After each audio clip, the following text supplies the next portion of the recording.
Matt, Aaron Judge been locked in long-term for the Yankees, as we know, coming off a record-breaking season for the 30-year-old slugger. No other place to start than breaking one of baseball's most famous records. Roger Maris, the AL home run record of 61, stood for 61 years. Judge hit 62. He also nearly won the Triple Crown, leading the AL with 131 RBI, second with a .311 batting average, winning MVP. He's the first Yankee to do it since A-Rod in '07. And how about that contract? 9 years, $360 million, the third largest contract by total value and yearly value in history. So let's bring him in. Yankees outfielder and the reigning American League MVP joins us now. Hello, Aaron Judge, fresh off of your press conference a day after signing the new deal, and we just found out you're named captain of the New York Yankees, joining names like Ruth, Gehrig, Mattingly, and Jeter. I cannot imagine, Aaron, how that feels. What an incredible honor. How did you first find out about this? Well, thanks for having me today, Sage. It's an incredible honor. You know, I was kind of speechless when I first heard. It was actually, you know, I was at home, 3 a.m. on a phone call with Mr. Steinbrenner, and we kind of were finalizing the deal, and he kind of said at the end, like, hey, you know, Thurman Munson was my favorite player growing up, and, you know, I want to make you a captain just like he was. And, you know, I was speechless for quite a long time. You know, I'm on the phone here with Mr. Steinbrenner and kind of at a loss for words, you know, just thinking about, you know, I came to the minor leagues with the Yankees. You know, I learned about the legacies they leave, this history here, this franchise is so special, and to be on that list with, you know, so many great guys that you named, you know, Derek Jeter and Mattingly and Lou Gehrig, Munson, it's an incredible honor. Like, this is, you know, probably one of the biggest honors of my life.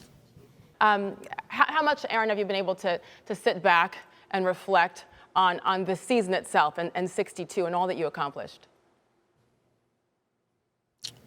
I maybe reflected on it for a couple days, and then it's right back to work, kind of game planning what I need to work on for next season. You know, I got a little notebook that I carry with me that, you know, I kind of jot stuff down, and I already got a couple full pages of what I need to improve on for this next year. You know, last year I really wanted to improve on, you know, base running, speed work, you know, so, you know, if I'm hitting the top of the lineup, you know, I want to be able to steal some bases and get in scoring position for the guys behind me, and then also kind of help free up our lineup if I could play center field and give certain guys, you know, Aaron Hicks, other guys, you know, a break, you know, last year. So, you know, I got a whole nother list of things I need to improve on for this upcoming season because, you know, ultimately we still haven't got our ultimate goal of winning a championship here in New York. But, you know, it's all about baby steps, one step at a time, and continue to prove, you know, every single day, and you ultimately get where you want to be. Okay, you got to give me one thing that's in that notebook that I would die to see that you want to improve on for 2023.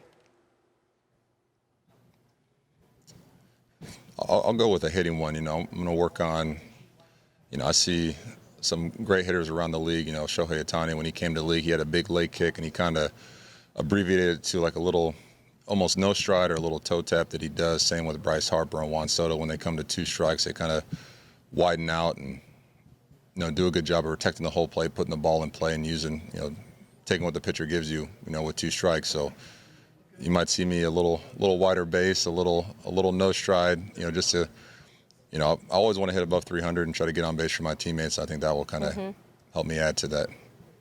You talked about the free agency process, and again, all of us just try to put ourselves in your shoes, and it's like, hey, I'm going to get paid wherever I go, but it's obviously about so much more than that to you as a human being as well. What did you learn about yourself, Aaron, during this process?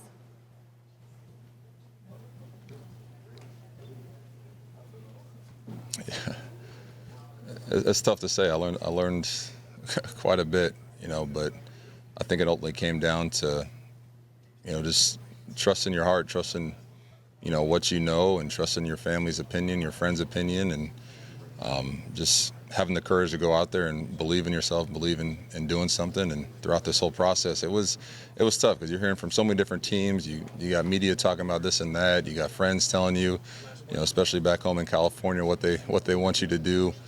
But, you know, ultimately it came down to just really believing in yourself and believing in what you want to do. And, you know, for me, I want to, you know, leave a legacy here in New York and bring championships back to the Yankees, and, you know, continue to build on what this great franchise has done over the years.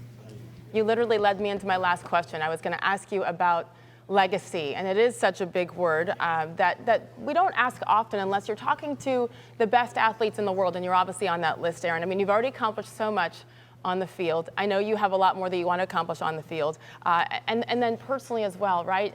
It's been almost a year since you got married. Congratulations on that, and your parents with you along the way for the whole run and up to 62. So when it's all said and done, whenever that is, what do you want your legacy to be? For me, you can look on the back of anybody's baseball card and see the stats, see the numbers, see the records, and everything they break.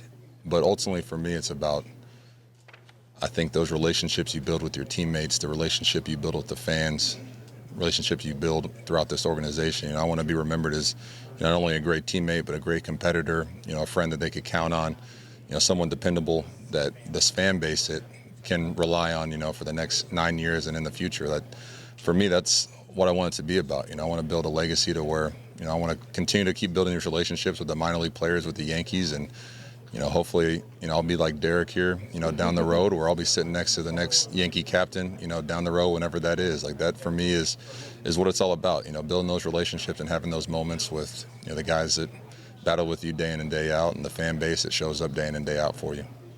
Well, I hope that you can take a big, deep breath, a sigh of relief.